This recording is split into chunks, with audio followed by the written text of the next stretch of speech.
Assalamu alaikum wa rahmatullahi wa barakatuh. I hope and pray that you are all doing fine. أعوذ بالله من الشيطان الرجيم بسم الله الرحمن الرحيم الحمد لله والصلاة والسلام على رسول الله وعلى آله وصحبه أجمعين تسليما كثيرا كثيرا رب اشرح لي صدري ويسر لي أمري واحلل عقدة من لساني يفقهوا قولي أشهد أن لا إله إلا الله أشهد أن محمدا عبده ورسوله. The praise is for Allah. We do praise Him and seek His help and seek His forgiveness. And we seek Allah's refuge from the evils of our desires. Whomsoever Allah gives guidance, none can mislead him, and whomsoever Allah lets astray, none can guide him. And I bear witness that there is none worthy of worship other than Allah, and that Muhammad is His servant and the final messenger. Allah has sent him in truthfulness as a giver of glad tidings and warner ahead of the day of judgment. May Allah send mercy on him, on his household and his companion radiallahu anhum. We pray to Allah to include ourselves among those who are obedient to Him and His messenger. And we seek Allah's pleasure and refrain from His displeasure. Beware, this world is undoubtedly a casual abode, and both of the evildoers and also the virtuous earn from this very place in the given amount of time. And then undoubtedly the hereafter is sure to come, in which the mighty King will deliver the judgment, and undoubtedly the entire well-being is in paradise and the entire evil is in hellfire. Thus, beware and do actions fearing Allah. And be aware of the fact that you will be presented to Him on the basis of your actions.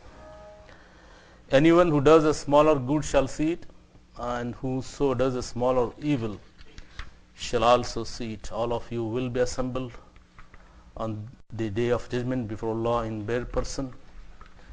And we seek in the respect for life after death, the akhirah. Thus, it is the fact that myself and yourselves too are approaching fast our end in this worldly life. A moment passed by, a day, week, a month, a year is putting us to the inevitable. That is Sakratul Maut and the Barzakh, and ultimately the destination which we all hope and pray for, Jannah, but the default is Nar, the hellfire.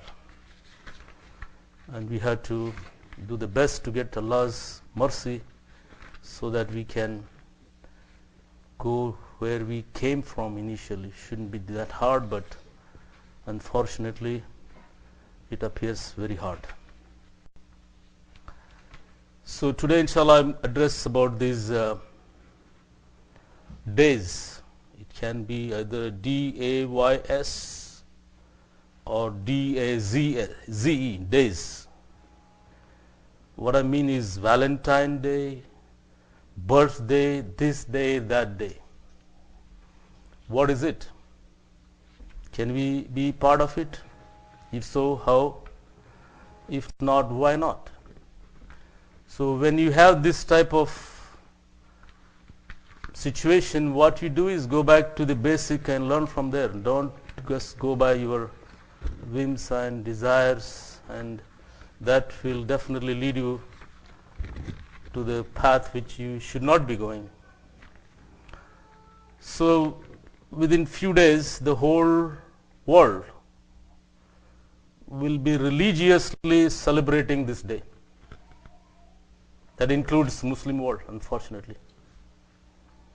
Some people in this are genuinely happy. Some are stressed out trying to do the right thing and send the flowers to the loved ones on time, while some pay a price for forgetting to do any special thing for their loved ones. Some will be disappointed as they did more than they received, and some will be truly unhappy finding out that the expression of love they expected went to someone else. All this scenario. All such scenes are going to happen. And it happens every year. And they are played simultaneously throughout the world. Hence, it won't be wrong to say that not roses on Valentine's Day. It's not all roses on Valentine's Day. Now that this is going to come very soon, you need to educate yourself, plus your young ones, your families, and whoever you can, try to pass on the message. So I will just take a few moments to just bring this into the light so that you can take benefit from this and try to exercise what you should be doing, what you shouldn't be doing. And the importance of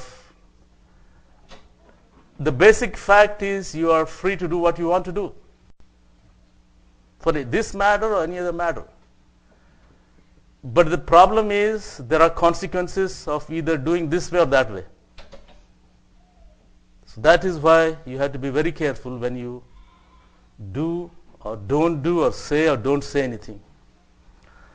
So truly, we Muslims have become such wannabe today that we are ready to copy and adopt all the popular and frivolous traditions of the people just to fit in, without any thought, without any reasoning. The question is, why are we so impressed that we want to be and act like them?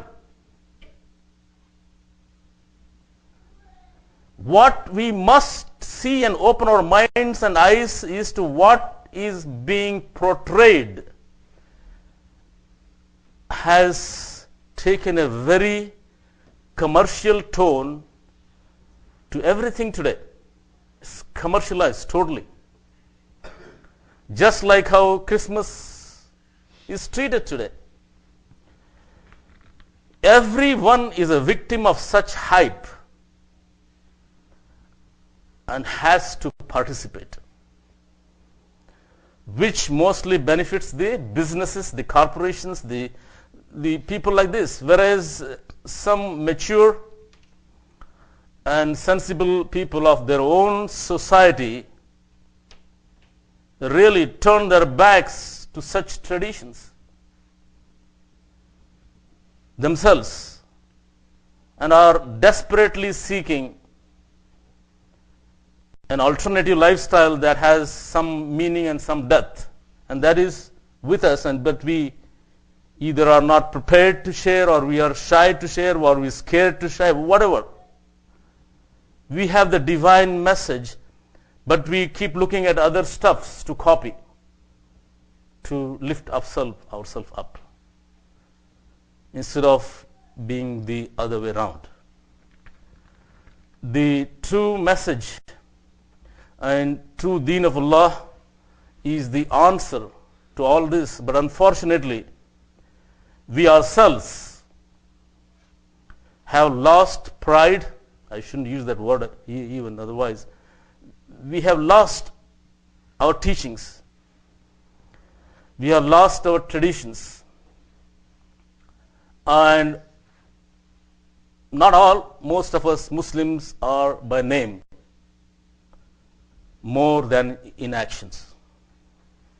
Our actions, our way of dressing, our way of appearance, our 24/7, our homes, don't reflect the way Rasulullah want us to be. If he were to come back and look at us, instead of he getting very pleased, I don't know what he will feel.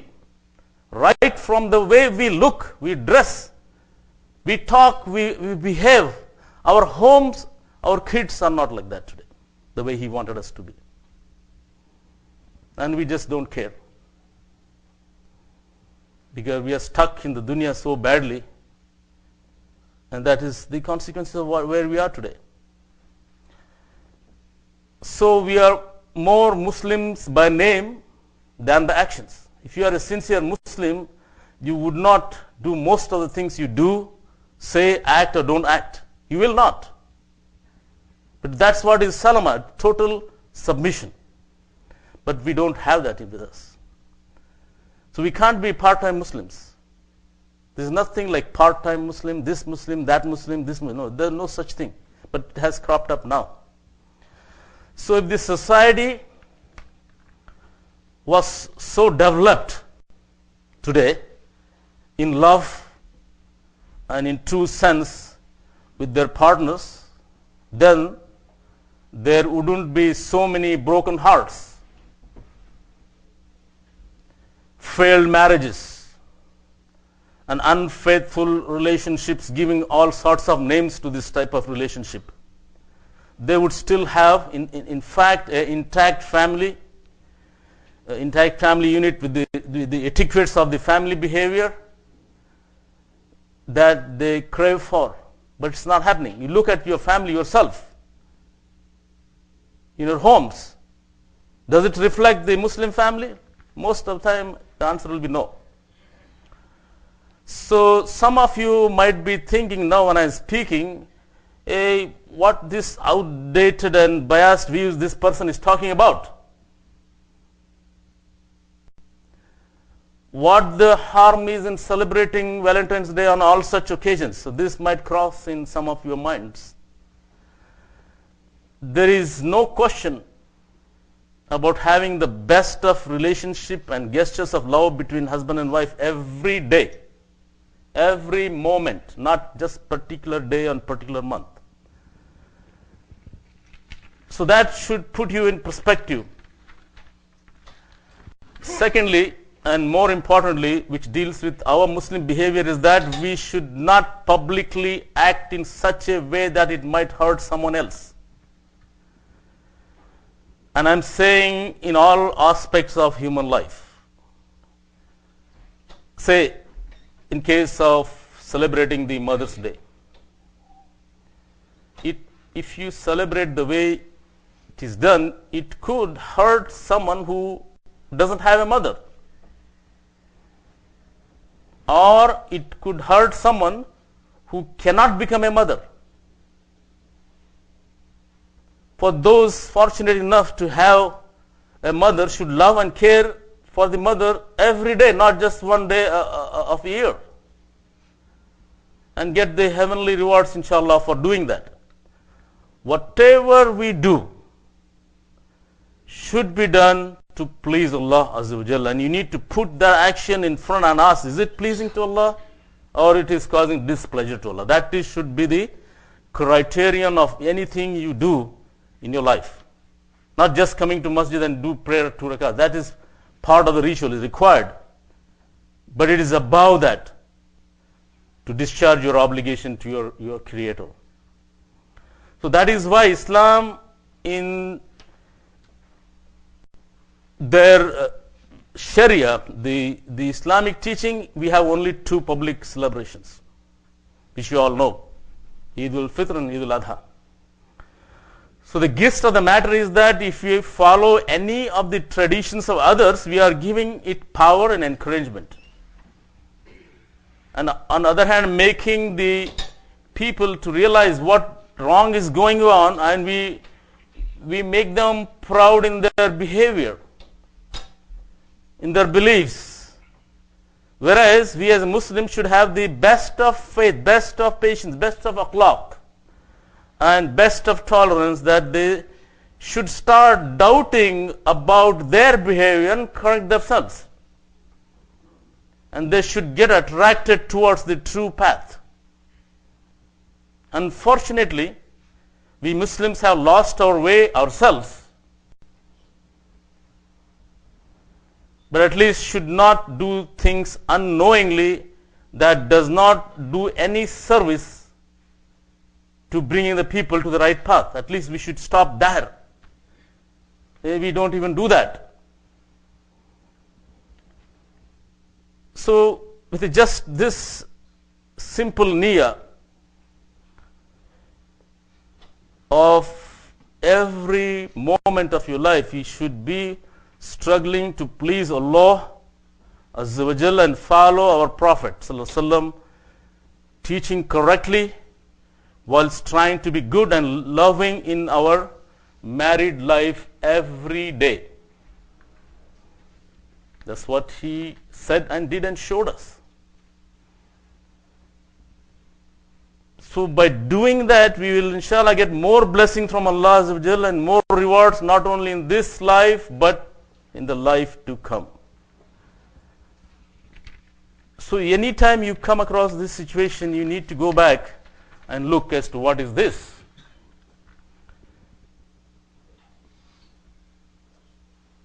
In going back to the same topic, there are a group of practices that we consider as twin sister of Bid'ah. You all know Bid'ah, what Bid'ah is, but these are twin sisters of Bid'ah. What I mean is, like Bid'ah, they also flourish on the twin foundations of ignorance and outside influence. Like Bid'ah, they have also rituals, the entire rituals. But unlike Bid'ah, the rituals have not been given an Islamic face. They are followed because they are considered an acceptable cultural practice or the hottest thing or coolest thing to do. Everyone is doing. What is harm? Most of those who indulge in these type of activities themselves do not know as to what they are doing. They just are blind followers of their equally blind cultural leaders. Little do they realize that what they consider as an innocent fun may in fact be rooted in paganism and shirk. That the symbols they embrace may be symbols of unbelief, kufr. That the ideas they borrow may be products of superstition. That all of these may be a negation of what Islam stands for.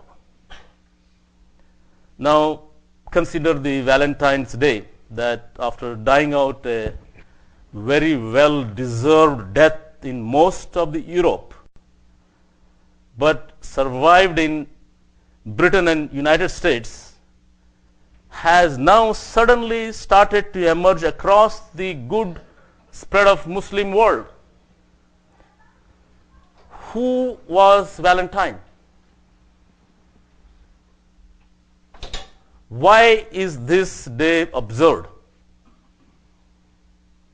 Legends abound, as they do in all such cases, but it is clear that Valentine's Day began as a pagan ritual started by Romans in the 4th century before Christ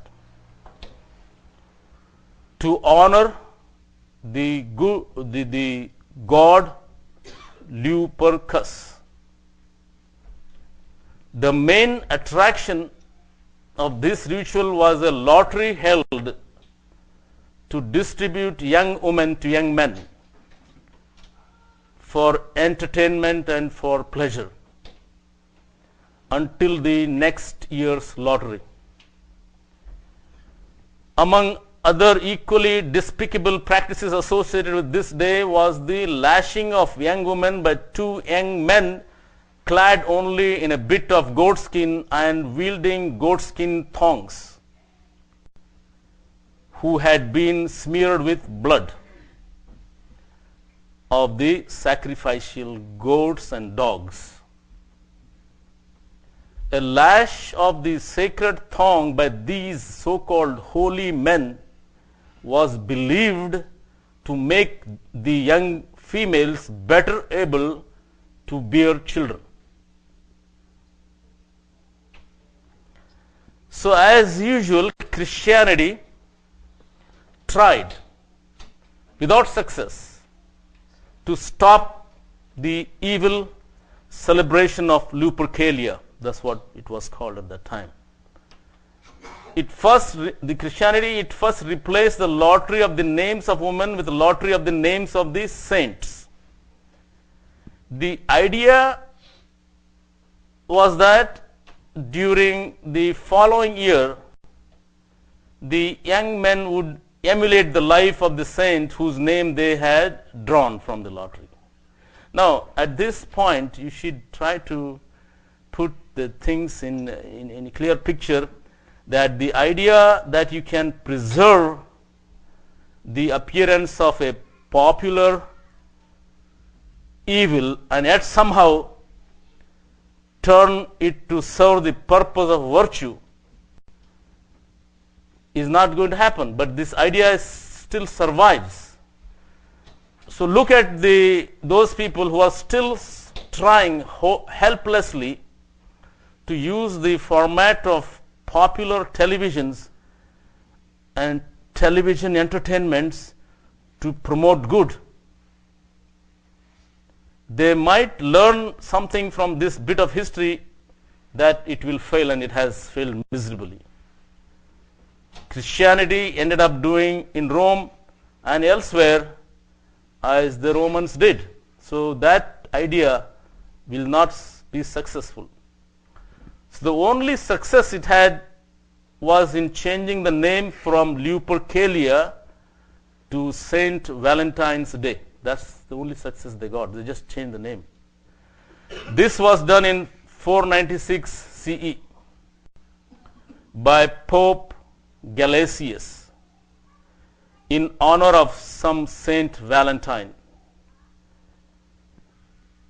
There are as many as 50 different Valentines in the Christian legends. Two of them are most famous, although their lives and characters are also shrouded in mystery. According to one legend, and the one more in line with the true nature of the celebration, Saint Valentine was a lover saint. He is a saint of lovers.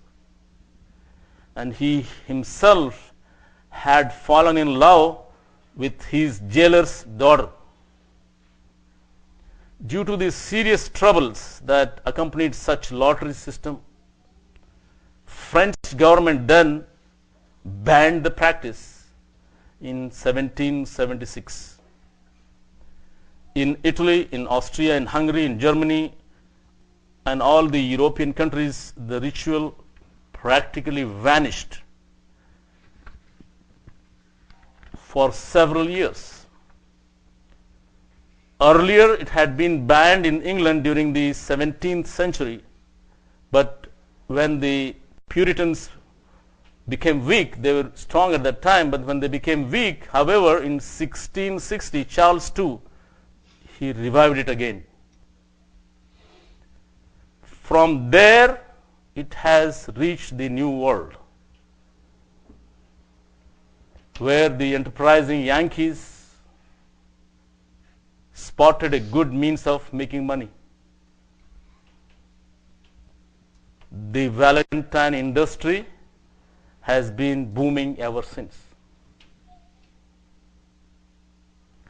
It's the same story with Halloween's, which has got otherwise normal human beings dressed like ghosts and goblins in a reenactment of the ancient pagan ritual of demon and devil worship.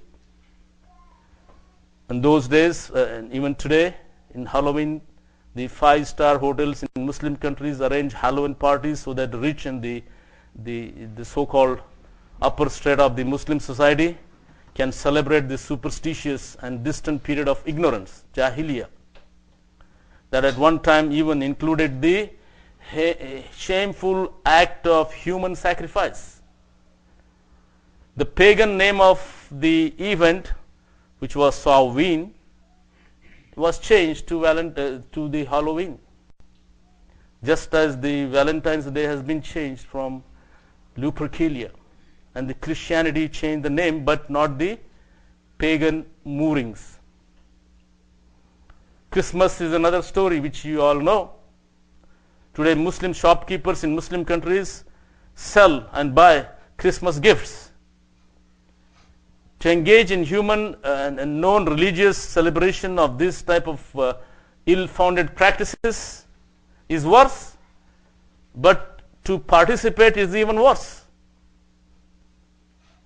in this type of activities. Our job was to educate people, but we are falling trap because we feel ourselves inferior, because we have lost confidence in our own teaching. We have the theoretical role model plus the practical example of Sunnah, but we are looking at somewhere else all the time. So to conclude, before you enter Jannah, Allah's mercy is the must, no matter what you have done whole of your life.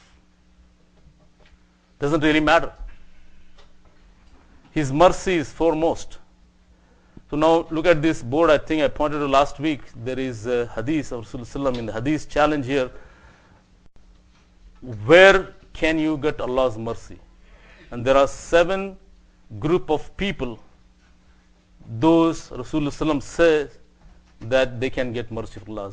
So we can try to be fitting in more than one of these categories, but we conveniently try not to be in that group. The reason we can evaluate ourselves. We somehow don't want to be in those categories, but we still want to enter Jannah. First of all, it is disregard to the teaching of Rasulullah sallallahu alaihi wasallam. Then we don't even care about Allah's mercy. It amounts to that. So the here says that a just ruler, you just don't think it is he's just king. No, every one of you is a ruler in your sphere. Then says a young man constantly in worship. But our young youth, they are far from masjid or whatever. But they just want to be conveniently trying to put yourself out of these 7 categories. So you basically are telling me don't want Allah's mercy, but you still want to enter Jannah. This is not going to happen. The third one is one whose heart is attached to the masjid. How many of us can claim that our heart is attached to the masjid? We don't want to be attached to the masjid for various reasons. The list goes on. If you ask them, they'll put on a list for you. That is an easy way to get Allah's mercy, but we just don't want to be of the group. And there's another group here. We love each other for Allah's sake and depart with Allah's name, but we love for worldly sake. We compete for worldly matters. Somebody is doing better in world, we want to compete, be friends with him and do like him or rob him, all that stuff, or go ahead of him. But somebody is doing good, we don't want to be part of it. We don't even want to compete with this person. We want to look at the other person who's doing the least and want to do the least. So the list is very clear, and it's a Sahih Hadith. There is no talking about. When you are told about a Hadith and Quran, you better keep quiet instead of arguing, because that is the function of Shaitan. He argued. At the same time, Adam alayhi salam never said if, but, when, this, that. He never said Shaitan misguided me. Allah had already told him, he is your enemy. He could have said, yeah, you told me, he trapped me. Did he say that? No. So it depends whom you want to be company with. So these are the 7 categories. You should be constantly trying to be in one of those. And like the other group is people who are attracted from some type of fahisha, and we stop ourselves because is not for this person, that person, this person. It is for because Allah's love. Unless you put in that your tawheed is weak, and then opposite of tawheed is shirk. Whatever you do, say, don't do, don't act, it should be weighed whether it is pleasing Allah or no, not somebody. Somebody is also a creation. So we have still time. So it is not the end of the road. We have time, but it depends how we mold ourselves. Don't try to mold Islam to you, rather it is the opposite. Try to mold yourself to Islam. That's what it demands. Salama, total submission. No one has ever won by using intellect, because who has given us the intellect? It's very limited. Whatever knowledge we have is very insignificant. Whoever can claim that he is absolutely done with the knowledge, he should be very careful. You all know most knowledgeable was Shaitan, because he didn't even have to believe in ghaib. He was seeing with his own eyes then and there. So he is most knowledgeable from that aspect, we can think. But where is his destination today? He will never be forgiven. So brothers and sisters, you have a choice to join Shaitan's army or his company, or you want to be away from him. This is your choice. You have this choice constantly in your life. Every moment you have to make this choice. It's up to you. You can make the choice. You have got a limited freedom of choice. But beware, you have got consequences of what you choose. It is not without consequence. So basically, you don't have a freedom of choice if you are a mu'min. You have no choice. You have been commanded to do certain things, you better do it. If you are looking for your akhirah. Otherwise, you can do what you want to do. That's what Shaitan did, and then be prepared for the consequences. So the message was, try to educate yourself.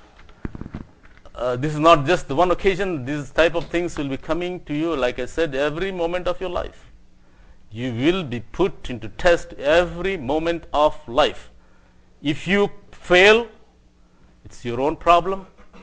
But alhamdulillah, if you pass, stop, you will be given another test, higher test. That's how the system is designed. So it's our responsibility to do what we are supposed to do. So each one of us has a responsibility. We better discharge it before it's too late. And then that time there is no option. We all have options to look out ourselves and try to do the best and help others. Doing your own self best will not stop. I mean, it's not the end of the action. We have to do something for the betterment of the community, betterment of the society. So I hope I have conveyed the message. Before I conclude, there have been, I think you're all aware, there have been warnings about weather conditions coming up in this weekend. So try to, again, don't just take care of yourself. There are opportunities to help. Be mindful of that. That vision you should have. There is no big deal. I can take care of myself. Everybody does that. But going beyond that, looking for other ways, how can we help someone? That's what we should be doing and practicing more. So inshallah, if you keep listening and act, you'll be better in a position to get the pleasure of Allah Azza wa Jal and mercy of Allah Azza wa Jal. That is the prerequisite of any success you can have in this life and the life to come. So we ask Allah Azza wa Jal to make us the follower of the Sunnah of Rasulullah Sallallahu Alaihi Wasallam and make us live in Islam and die in the state of faith. We ask Him to help us to do that which He loves and which pleases Him. We ask Him to help us to remember Him, be thankful to Him, and to worship Him properly, and to accept our good deeds, make us firm on these good deeds, and make us do more good deeds and overlook our shortcomings. May He make us of those who are pious, who are fearful of Him. At the same time, we love to obey Him and get His pleasure. May Allah bless our Prophet ﷺ, all his family, his companions radiallahu anhum. Whatever I said correct is from Allah Azza wa Jal. If I erred, then it is from my nafs and shaitan. I ask forgiveness and repentance. أقول قولي هذا أستغفر الله لكم واستغفر الغفور الرحيم.